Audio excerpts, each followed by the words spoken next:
Muchas gracias. Saludo a toda la audiencia que nos está viendo. Espero que esta conversación que vamos a tener el día de hoy sea muy productiva y que puedan irse despejando muchas dudas o incluso fomentándose más, que al momento en que fomentamos más dudas, eso nos posibilita adentrarnos más en el tema. Les hablaré entonces de qué ocurre con los estilos de crianza que favorecen el bullying y les comparto que los temas que vamos a tratar el día de hoy es reconocer el papel primordial de la familia y sus funciones, hablar de algunas generalidades sobre el bullying, definir los conceptos básicos relacionados con los estilos de crianza y su repercusión en el ambiente escolar, dar estrategias parentales para incrementar actitudes de tolerancia y respeto, y a lo largo de la conversación la intención es ir reflexionando y sensibilizándonos sobre la responsabilidad parental y en efecto la relación con el bullying. Es importante identificar y recordar que existen una multiplicidad de familias. Antes pensábamos que las familias solamente eran constituidas por esta familia monoparental, donde veíamos a la mamá, al papá y al hijito, y ahora sabemos que hay una diversidad a partir de la ampliación de los derechos humanos y a partir de diversos temas en donde, por ejemplo, la diversidad sexual. Ahora también hablamos o vemos familias que pertenecen a la comunidad de la diversidad sexual o familias que pueden ser constituidas y formadas incluso sin vínculos sanguíneos. Ahorita lo vamos a ver. ¿Por qué es importante y me pareció fundamental comenzar hablando desde las familias? Porque para poder hablar de la crianza y de los vínculos es importante reconocer desde dónde se forman estos. Y se forman a partir de una interacción que tenemos con un núcleo familiar. ¿Qué es una familia entonces? Una familia es un conjunto organizado e independiente que va a estar en constante interacción. Vamos a estar relacionándonos constantemente, vamos a tener reglas y funciones específicas en cada una de nuestras familias. Estas tienen una existencia entre sí, pero también tienen un impacto con el exterior. Si ustedes piensan, cada uno o cada una piensa en sus familias, aunque podamos parecernos, cada familia vamos a construir nuestras propias reglas, nuestras propias dinámicas, nuestras propias creencias, incluso nuestros propios rituales cuando celebramos algún cumpleaños, cuando hacemos alguna festividad, etc. Y estos, a su vez, ya decíamos, ya les decía, puede tener vínculos consanguíneos o no, y lo importante de estar en una familia es que formamos una intimidad. Aprendemos a compartir responsabilidades de todo tipo, económicas, sociales y emocionales. Entonces, pertenecer a la familia es el primer sistema, o una familia la podemos ver como un sistema que nos ayuda a tener una estructura, que nos ayuda a tener límites, jerarquías, a estar organizados, a saber qué es lo que se espera de nosotros y por supuesto que esto cómo se va entrelazando con el fenómeno del bullying, porque al momento en que tenemos una estructura, tenemos límites, jerarquías y roles, esto es lo que vamos a poner en el exterior. Además, en la familia aprendemos sobre los conceptos básicos de socialización. Es en una familia en donde adquirimos estas primeras experiencias de valores culturales, de género, la concepción del mundo, cómo nos tenemos que vincular o relacionar, es a partir de estos núcleos. E incluso en las familias también vamos aprendiendo qué se puede hacer y qué no se puede hacer en las reglas de interacción. Entonces, si identificamos este fenómeno, vamos a ver que en una familia vamos a aprender sistemas de valores y creencias, y además la familia es fundamental porque nos ayuda a construir las necesidades de interacción, pero también a construir nuestra independencia, nuestra propia identidad. En sí, nuestra familia es un núcleo independiente al resto y forma su propia identidad, y es esta identidad la que va a ayudar a vincularse con el medio ambiente. Si pensamos en las metas de un sistema familiar, las metas de un sistema familiar tendrían que dotarnos de cubrir nuestras necesidades afectivas, de cubrir nuestras necesidades físicas o de sobrevivencia, de establecer puntos favorables para que podamos tener relaciones interpersonales mucho más saludables.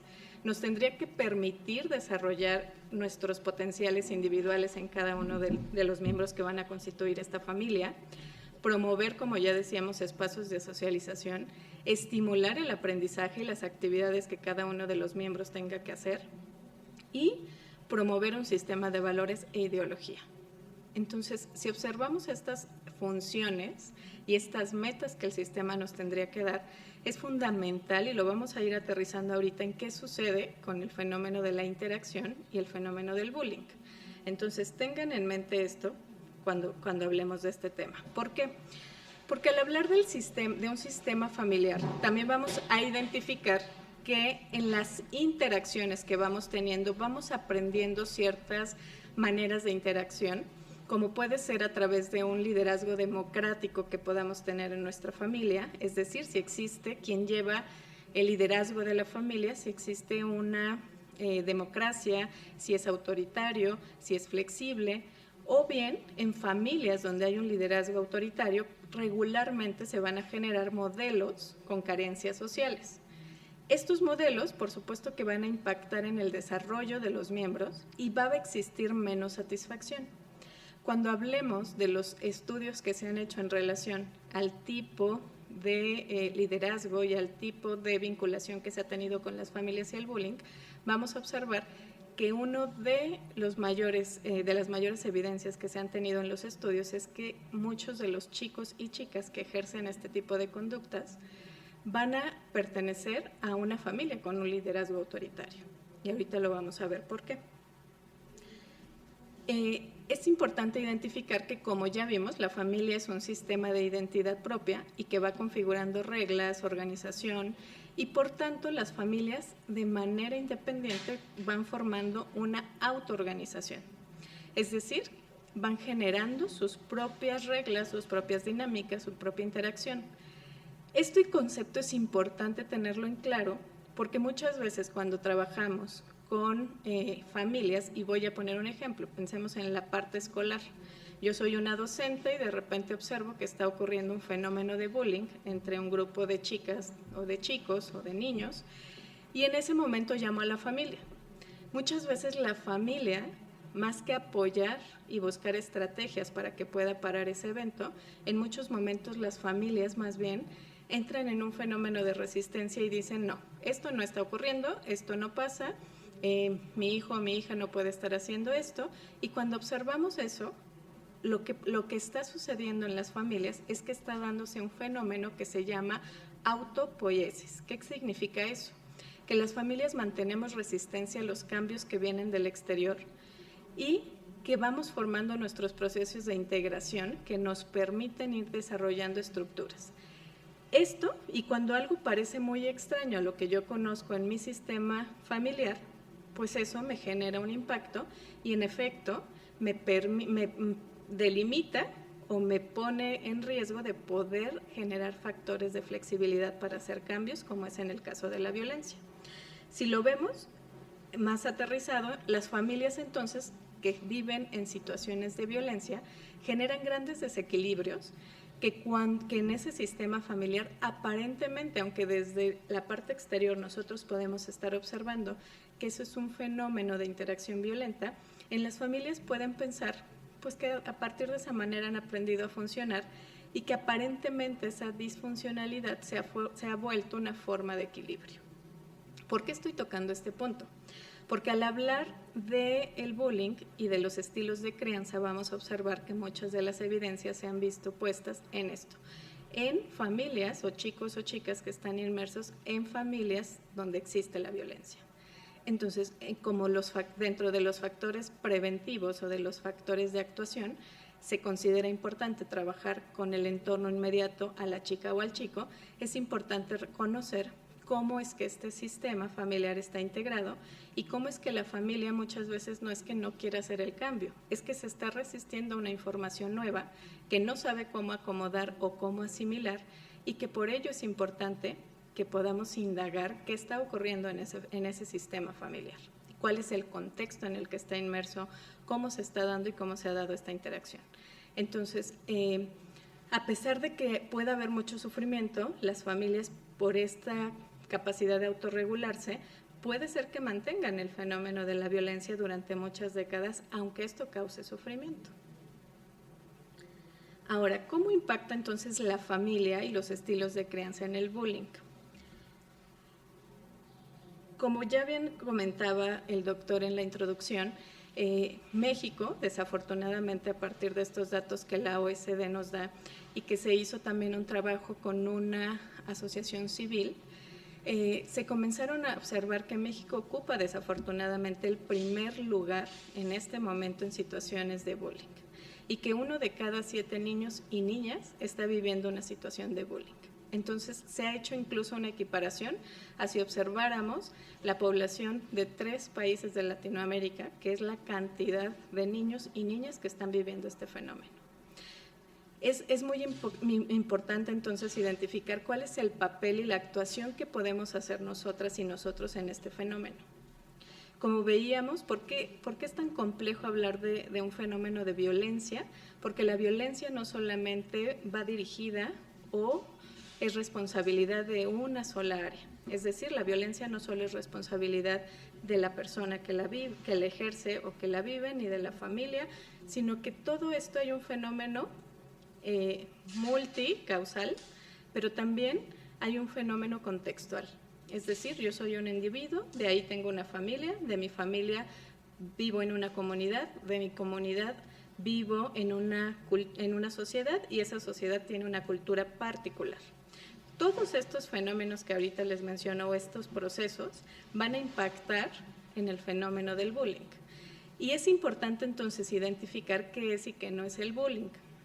Por un lado, hablar de un conflicto, ¿no? Suárez nos dice un conflicto es un proceso de interacción que está originado por una diferencia de intereses o de conductas que pueden terminar resolviéndose de una manera agresiva. Pero ahí no estamos hablando propiamente de un fenómeno de bullying, estamos hablando de una diferencia. Piensen cada una y cada uno de ustedes cuántas veces se han encontrado en un conflicto, ¿no? Estoy en desacuerdo con algo y puedo resolverlo de una manera libre de violencia o puedo resolverlo a través de la violencia. Ahí es donde va a ser la distinción. Por ejemplo, si yo me encuentro en el patio, en el recreo, y tengo un balón y el balón me lo quita una compañera o un compañero, en ese momento hay un conflicto de intereses. Ambos queremos el balón. En ese momento estamos hablando de un conflicto. Si yo voy y le pego al compañero, pues estoy resolviendo ese conflicto de una manera agresiva, de una manera violenta, y el compañero puede reaccionar también y eso puede ir escalando. Pero puede llegar alguien que pare el conflicto y nos ayude a identificar que se puede resolver de otra forma. A diferencia de la agresividad, que la agresividad se considera, o desde la literatura, hablando desde la perspectiva de género y hablando desde esta perspectiva enfocada en la violencia, sí hay una manera en que nosotros diferenciamos la agresividad de la violencia. La agresividad tiene más un componente biológico, ¿no? Es algo que incluso hay un autor que se llama Maíz Rodríguez, que él dice, incluso la agresividad la podríamos ver como algo motivacional, algo que nos lleva a alcanzar metas o alcanzar cosas, mientras que la violencia siempre va a estar delimitada por actos que tienen la intención de lastimar o lesionar a otra persona de manera que dañe su integridad, en lo cual podemos observar que justo tiene un impacto en la definición del bullying. El desequilibrio, lo principal que se va a dar en el bullying es un desequilibrio de poder. Y es importante identificar que este desequilibrio de poder es en una relación entre pares. El bullying no es sinónimo de violencia escolar. La violencia escolar es un fenómeno que puede incluir a personal administrativo, a maestros, maestras, a personal de intendencia que esté dentro del sistema escolar, mientras que el bullying solo hace referencia a esa relación entre pares, que es al tipo de fenómeno en el que hoy nos vamos a enfocar, a esa relación entre pares. ¿Qué lo caracteriza? Ya veíamos que en un conflicto hay un desacuerdo de intereses, pero mi intención no es dañar, es recuperar algo que yo considero que es mío o que en ese momento estoy en esa lucha de, oye, ¿qué pasó si esa pelota yo le estaba jugando? Pero en el bullying sí va a haber una característica fundamental de intimar o acosar con toda la intención de causarle un daño a esa persona. Y cuando hablamos entonces de estos dos ejes principales, el poder y la intencionalidad, en cualquier fenómeno estamos hablando de violencia. Porque entonces hay 3 aspectos fundamentales que nos van a ayudar a reconocer al bullying, que es ese desbalance de poder, ya decíamos, ejercer en forma intimidatoria hacia él o la persona que yo considere que tiene una vulnerabilidad o una debilidad, que por alguna característica a mí me parezca que es más débil o que tiene algo distinto al resto del grupo, y entonces sobre esa persona voy a ejercer esa posición de poder que yo considero que tengo, y que entonces hablamos que hay un poder real y un poder simbólico. Ese poder real es ese poder que me hace creer que, ¿no? Por ejemplo, ahorita que yo estoy compartiendo con ustedes y que tengo idea de que siguen la presentación, estoy teniendo de cierta manera un poder real. Pero también tengo un poder simbólico al momento en que me presentan y al momento en que, en teoría, yo tendría que saber todo lo del fenómeno de la violencia escolar. Estoy teniendo un poder simbólico. Y esto ocurre en la escuela. Podemos pensar, ¿por qué un chico de 14 está siendo víctima de un chico de 12 años? ¿No? Pensando en la secundaria. Y podríamos pensar, ¿por qué está ocurriendo esto?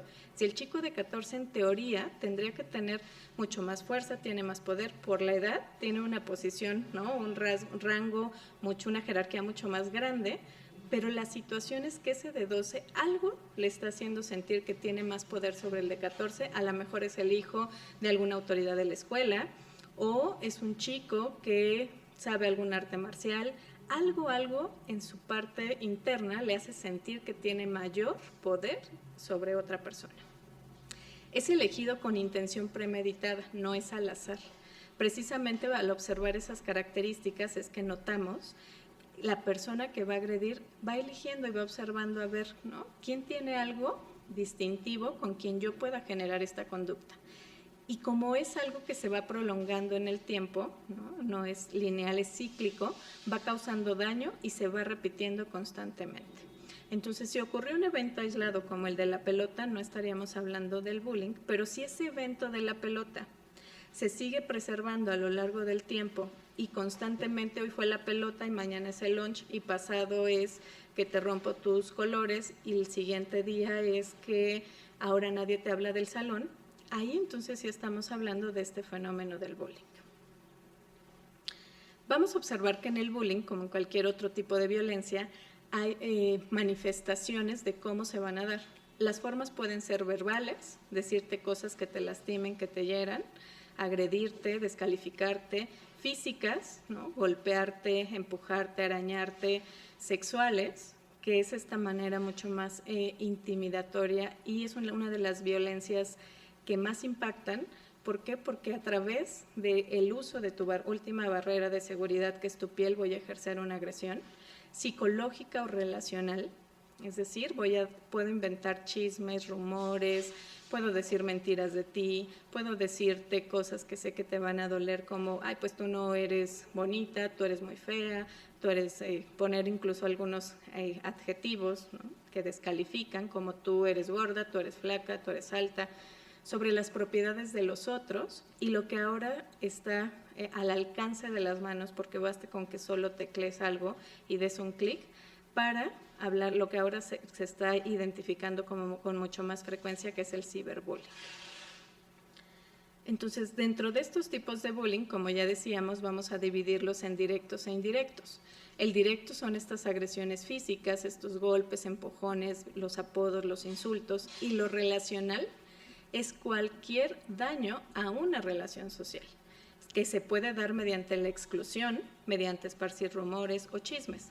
Es importante identificar que la literatura nos dice que regularmente en primaria y secundaria todavía es más probable que se dé el tipo de bullying directo, mientras que a medida que vamos creciendo las personas, vamos incorporando otro tipo de cogniciones y en preparatoria y en universidad el tipo de bullying que más se ha detectado es el relacional.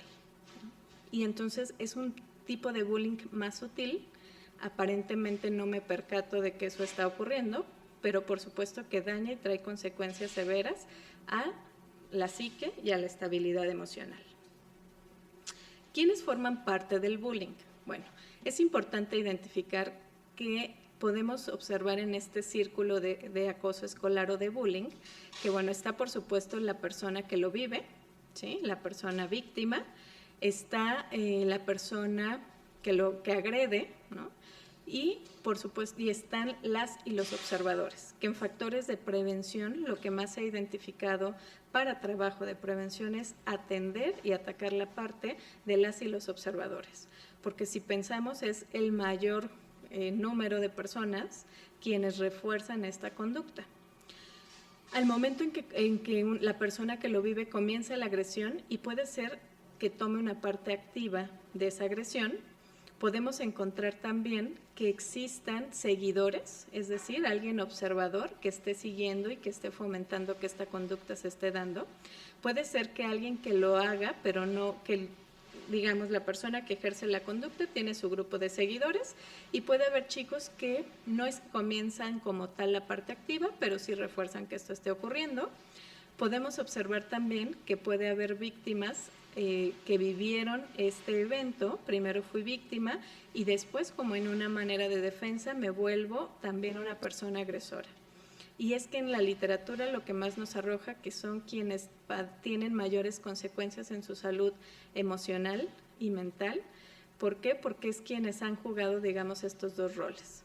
Podemos encontrar también que hay personas, encontramos a los observadores, como les decía, y puede haber observadores que apoyan la situación pero no toman un partido. Hay quienes sí toman el partido, o hay solo quienes observan y piensan que esto les puede pasar a ellas o a ellos y mejor mantienen una distancia. O hay espectadores o observadores que intentan hacer algo y que quieren ayudar. Y que a partir de esta ayuda es en donde podemos identificar estos fenómenos que se estén dando en los contextos escolares. Por eso es que se habla de que las y los observadores son una parte fundamental. E incluso observar que dentro de nuestras aulas, si somos profesoras o profesores, mantener una conducta de cero tolerancia al bullying ayuda a ir parando estos tipos de eventos. ¿Por qué? Porque acuérdense que como personas nuestras conductas se van a ver reforzadas por el exterior. Y lo que yo hago, si yo ahorita hago una broma de alguna descalificación hacia alguna de los compañeros con quien estoy aquí presente en este espacio, y de las personas que estamos, por lo menos la mitad comienza a reírse, pues eso ya reforzó mi conducta. Y probablemente yo voy a seguir haciéndolo pensando que eso es lo correcto o que eso es lo ideal. Entonces es importante identificar dentro de este fenómeno que contribuir, que al ser un fenómeno donde no solamente no existe solo la persona víctima y la persona agresora, nos da pauta para poder parar esta interacción. Ahora, ¿cómo podemos ir enlazando este fenómeno que estamos hablando y identificando con el tema de la crianza? Si nos regresamos un poco a la familia, al ser nosotros individuos, me voy a regresar un poco a la lámina anterior, si observamos víctima, la persona que agrede o los observadores, pues no están solos, viene una interacción y esta interacción parte de sus propias historias de vida. Y estas historias de vida entonces se fueron formando a partir de los eventos de crianza. Y que la crianza, vamos a observar que ¿qué es? Si yo pertenezco a un sistema familiar, una crianza es que una persona adulta o significativa para mí, que estuvo a cargo de mí, me brinda la misión, o su misión fue protegerme, darme seguridad y darme cuidado.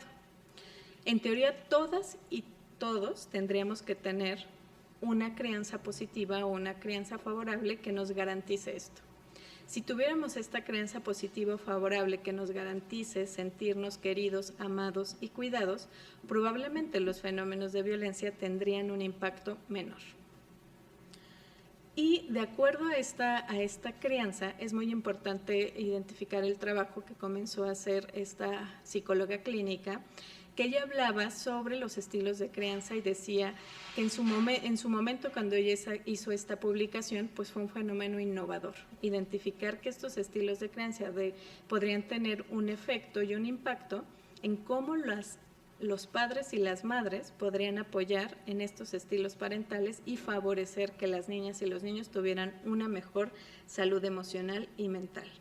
Y entonces ella describe que es importante notar cómo nuestras madres y nuestros padres van a reaccionar primero a las emociones de las niñas y los niños. Y refiere que al tener un estilo de crianza que se relaciona con las emociones, es mucho más frecuente que podamos observar que un padre interactúa con un niño o con una niña en base al estilo de crianza que también tuvo y en base al fomento del desarrollo emocional y social. Si observamos entonces cuáles son los estilos de crianza que pueden favorecer o no que se viva, que seas una persona que lo vive, que seas víctima, que seas una persona que lo ejerce agresor o que seas una persona que lo observa dentro de este fenómeno o este triángulo del bullying. Es importante notar si estás teniendo un estilo permisivo, protector, autoritario o negligente. Incluso, como decíamos, estos estilos de crianza, vamos a dar lo que aprendimos y lo que tenemos en nuestra historia de vida. Si yo, papá o mamá o docente, tuve un estilo de crianza de alguno de estos 4 que vamos a conversar, pues es importante identificar cómo me impactó, porque en mi interacción este estilo de crianza va a estar ahí. Y al momento en que yo me estoy relacionando con las y los demás, pues voy a exponer en práctica la manera en cómo aprendí a vincularme. Y la vinculación, pues tiene que ver, como ya mencionábamos, con qué ocurre, de qué manera estoy interactuando y estoy dándole el mejor desarrollo que mi hijo o mi hija requerirían. Por ejemplo, si yo tengo un estilo de crianza permisivo, vamos a identificar que el estilo de crianza permisivo son figuras, papá o mamá, ¿no?, que se creen que pueden ser amigas o amigos de las hijas o los hijos. Entonces, cuando escuchamos esta parte de es que yo soy amiga de mi hijo o de mi hija, si observamos esto, cuando nosotros interactuamos, regresándonos un poco a lo de la familia, hay reglas y jerarquías. Y los padres tenemos, imagínense que es como una línea, yo tengo mamá, papá, estamos en esta jerarquía y abajo están las hijas y los hijos. Es imposible entonces que estas 2 líneas tengan o se atraviesen. Lo ideal es que papá y mamá tuvieran su lugar y los hijos tengan su lugar. Cuando nos ponemos en la posición de yo soy amiga o amigo de mi hijo, es como si subiéramos a los hijos en nuestra línea y entonces ni somos papá y mamá que tenemos que hacer ciertas funciones y que incluso dentro de esas funciones implica la crianza positiva, poder establecer límites adecuados. Lo que estoy haciendo es que genero con los hijos y las hijas una confusión en esa jerarquía, en esas normas, y por lo tanto no tengo claridad de qué me toca y qué no me toca. No hay reglas firmes, ni constantes, ni sanciones, y el hijo o la hija puede ser admitido en calidad de, pues todos somos iguales, resolvemos conflictos y tomamos decisiones de igual manera. Las hijas y los hijos entonces se pueden convertir en dominantes y la madre y el padre tienen dificultad para decir no. Se asocia, una vez que yo siento que estoy perdiendo este rol o este papel de papá y mamá, asocio entonces la corrección o el límite con un maltrato o una coacción.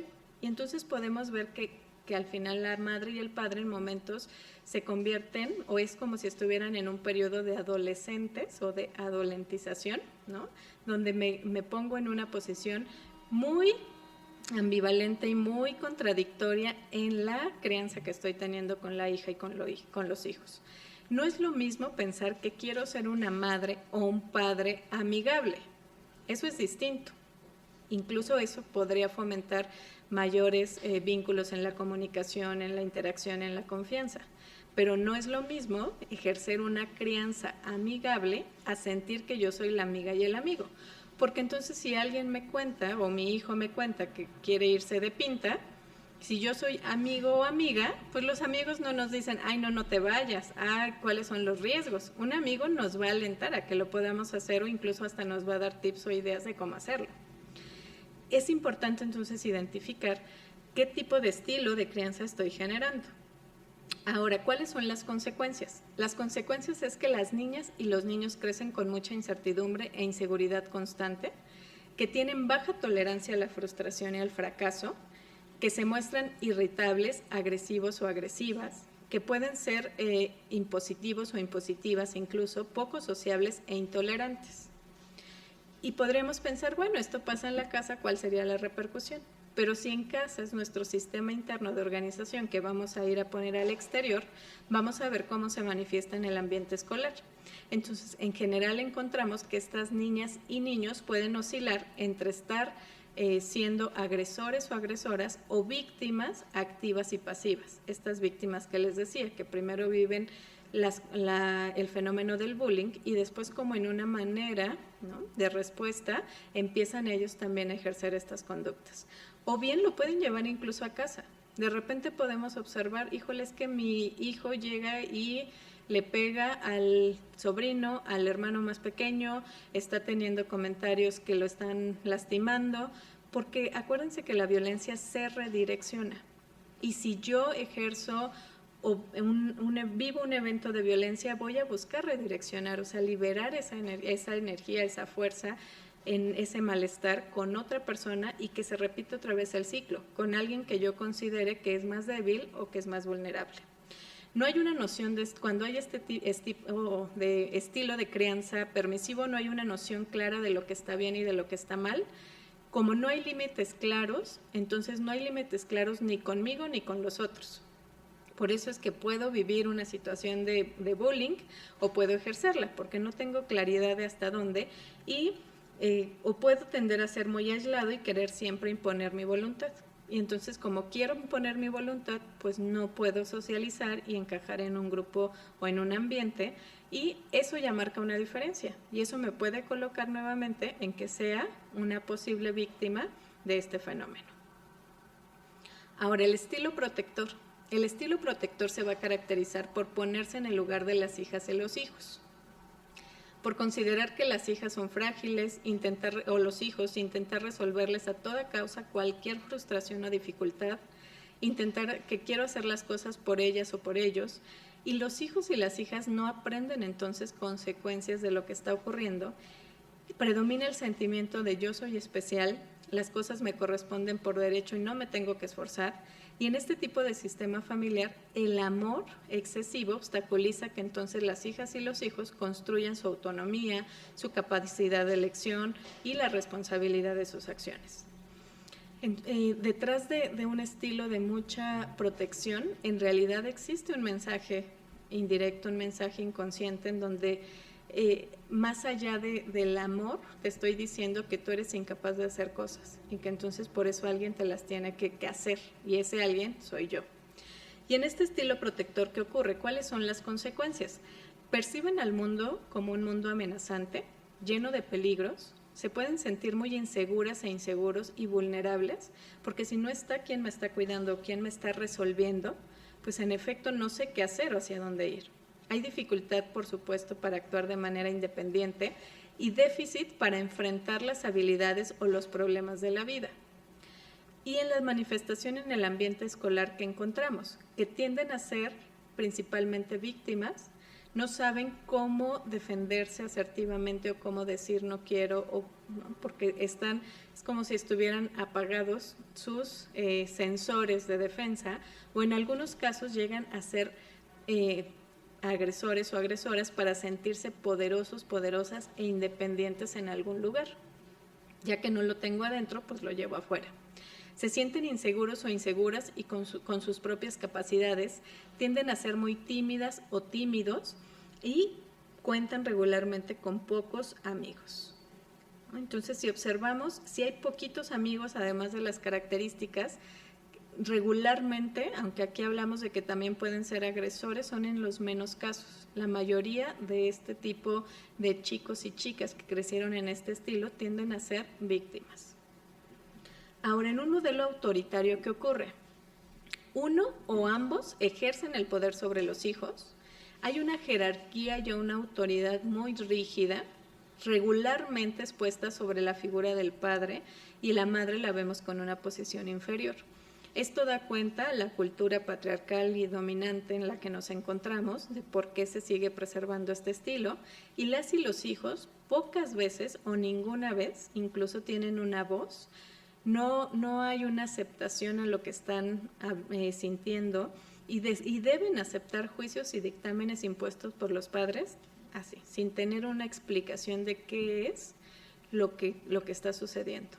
Puede haber incluso una sobreexigencia en lo académico y hay diferencias de reglas en relación al género muy marcadas.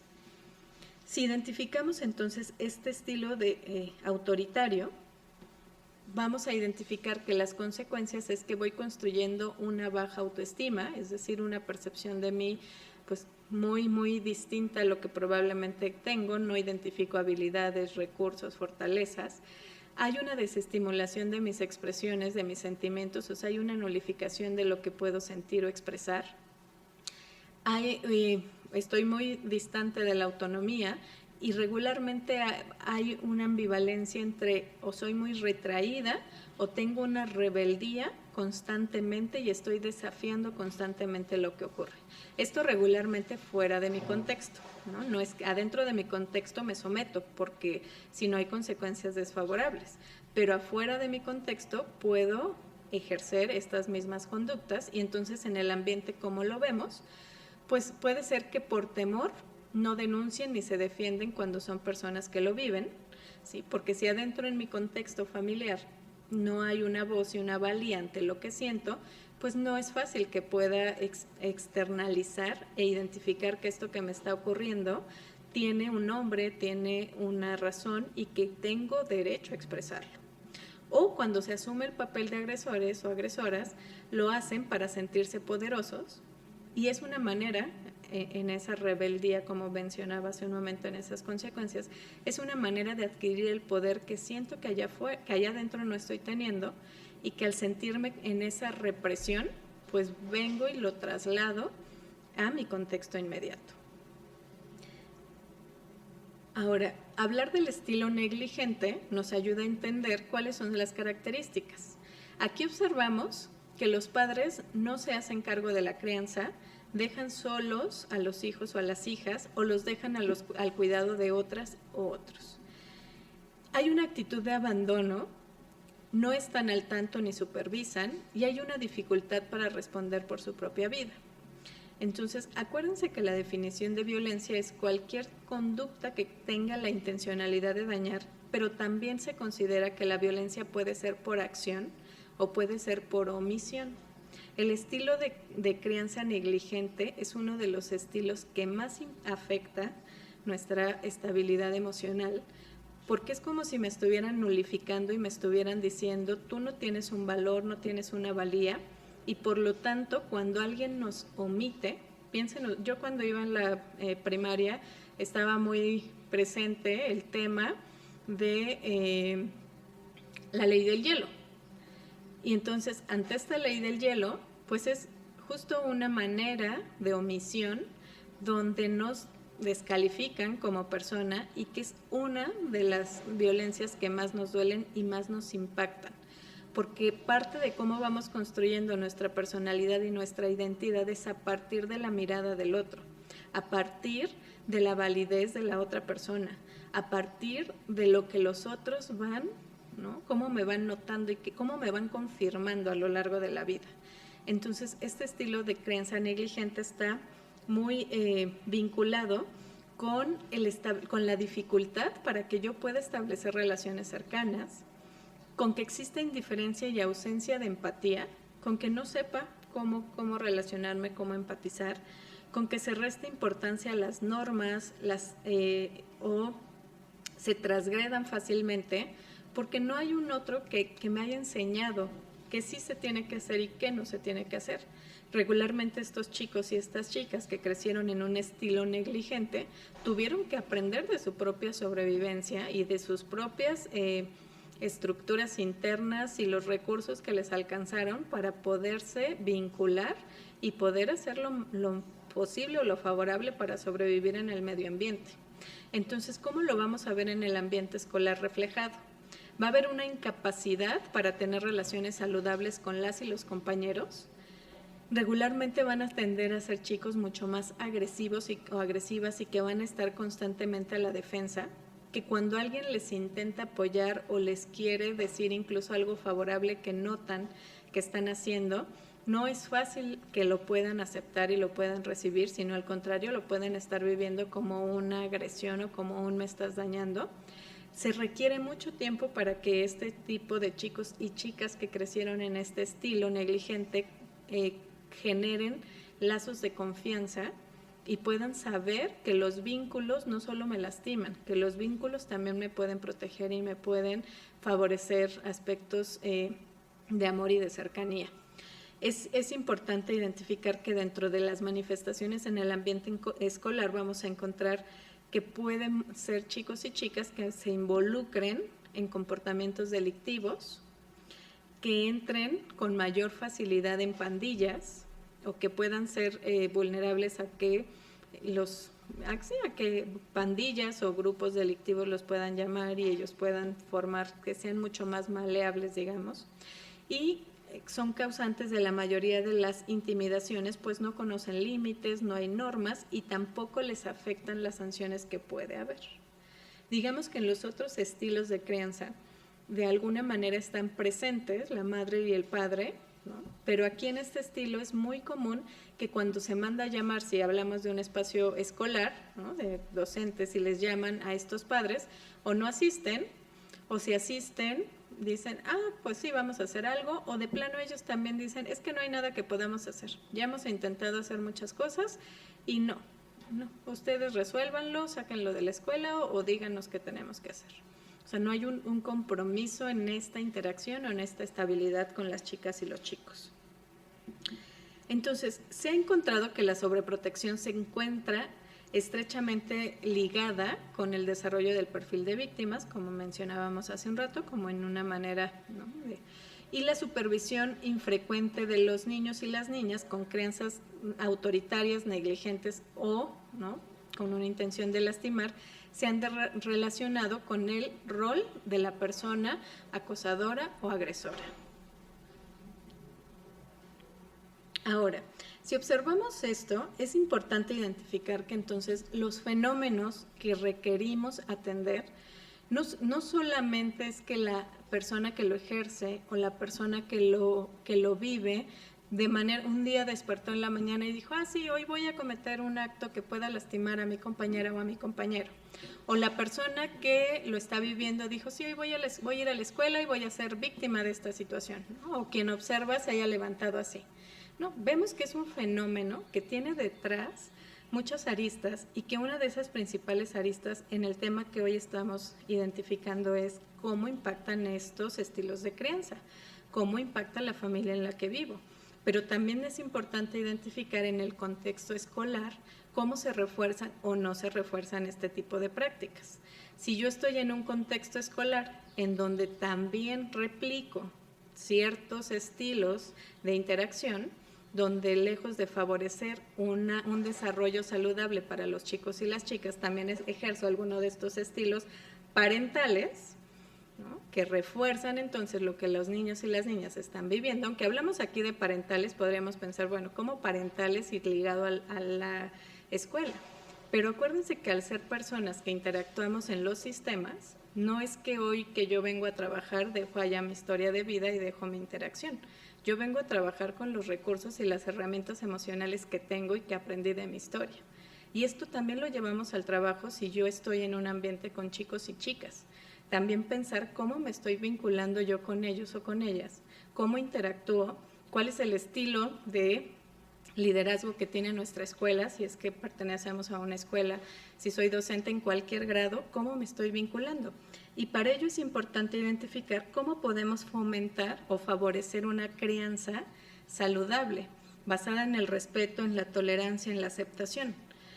Y es importante entonces reconocer que la disciplina es importantísima y que cuando hablamos de límites y reglas claras, muchas veces podemos pensar en, híjole, es que una regla y un límite tal vez lo asocio a que tiene que ver con algo que lastime. Y lo puedo asociar y entonces me puedo preguntar si yo lo asocio con eso, ¿de dónde aprendí que un límite y una regla tiene que lastimar? Y tal vez me voy a dar cuenta que tiene que ver con mi propia forma en cómo aprendí los límites y las reglas o cómo me los enseñaron. Pero una regla y un límite no tiene que ver con un aspecto que lastime, al contrario, Una regla y un límite firme nos da estructura, nos ayuda a saber hacia dónde sí, hacia dónde no. Me da la posibilidad de que yo pueda entonces interactuar y saber que a medida que yo respeto mi espacio, estoy respetando el del otro. Y por ello es que se ha apuntado mucho a hablar de una disciplina positiva, que está vinculada con el desarrollo de habilidades para que podamos prevenir la aparición o incidencia del acoso escolar, basada, como bien les decía, en reglas y límites firmes que puedan estar planteadas en este caso, digamos, en el sistema inmediato, que es madre y padre, pero si pensamos en el contexto escolar, de igual manera es importante tener reglas y claridad en las mismas. Cuando ponemos una regla y no nos queda claro para qué nos ponen la regla, es bien complicado que la podamos introyectar, es decir, que la podamos hacer parte nuestra y decir, sí, yo tengo que cumplir la regla de no pasarme el semáforo, porque si me paso las consecuencias es que no solo pongo en riesgo mi vida, sino el del otro. Pero si yo no tengo claro eso, tal vez voy a sentir que es una imposición y me lo voy a pasar, sin importarme si estoy dañando o no. Los chicos y las chicas de igual manera. Un niño está en un proceso de aprendizaje y necesita también tener claridad de para qué es la regla, qué es lo necesario, por qué es importante que yo venga a la escuela con mi cabello recogido y con mi falda a tal distancia de mis rodillas, o que ahora que pueden ya incluirse, ¿no?, otros tipos de interacciones, por qué es importante. O sea, tener una claridad de para qué, más que por qué, no, como autoridad tampoco es que tenga que justificar un para qué, pero sí explicar cuál es la funcionalidad de esa regla. Eso ayuda muchísimo. Para facilitar estos ambientes saludables es importante pues que yo ponga en práctica con mi propio ejemplo. Si yo estoy hablando de que en esta casa hay una cero tolerancia a la violencia, pero en cuanto hacen algo yo grito o te pego o te digo que ya te dije que eres un tal por cual, o pongo la conducta en la persona, es que siempre eres así, es que siempre eres distraída, es que nunca haces las cosas bien. Desde ese ejemplo lo que estoy manifestando es una desacreditación hacia la persona, y que por eso se considera importante cuando ponemos un límite claro y firme que lo pongamos hacia la conducta, no hacia la persona. Es muy distinto decir ten cuidado porque puedes tirar el agua, a decir siempre eres igual y entonces como eres muy, muy tonto o muy distraída ya tiraste el agua. Cuando ponemos una calificación en la persona nos estamos olvidando de la conducta, y eso sí tiene un impacto en nuestra identidad y tiene un impacto en cómo nos vamos percibiendo, porque entonces me voy cargando de ideas o etiquetas. Es importante explicar qué espero claramente de las hijas o los hijos, o en el caso escolar, qué espero de las y los estudiantes. Ser constante y consecuente con las medidas de la disciplina, porque si yo hoy te pongo una regla, pero ya mañana se me olvidó, y entonces te dije que no ibas a ver la televisión una hora de aquí al viernes, pero mañana se me olvida, pues ya la ves. Y entonces vuelvo a generar una incongruencia con esa regla, y probablemente es porque estoy en un estilo de crianza permisivo, donde bueno, ya ayer la pasó mal, hoy que no. Y las chicas y los chicos entonces dicen, bueno, pues si eso ya no está presente hoy, puedo hacer otra cosa, y así vamos aprendiendo que no tenemos que seguir reglas claras y firmes. Definir conductas permitidas y cuáles son las que no estamos permitiendo, desarrollar tolerancia a la frustración y alentar a comportamientos adecuados. Uno de los factores fundamentales en la crianza de los hijos y las hijas es que les ayudemos a desarrollar la tolerancia a la frustración.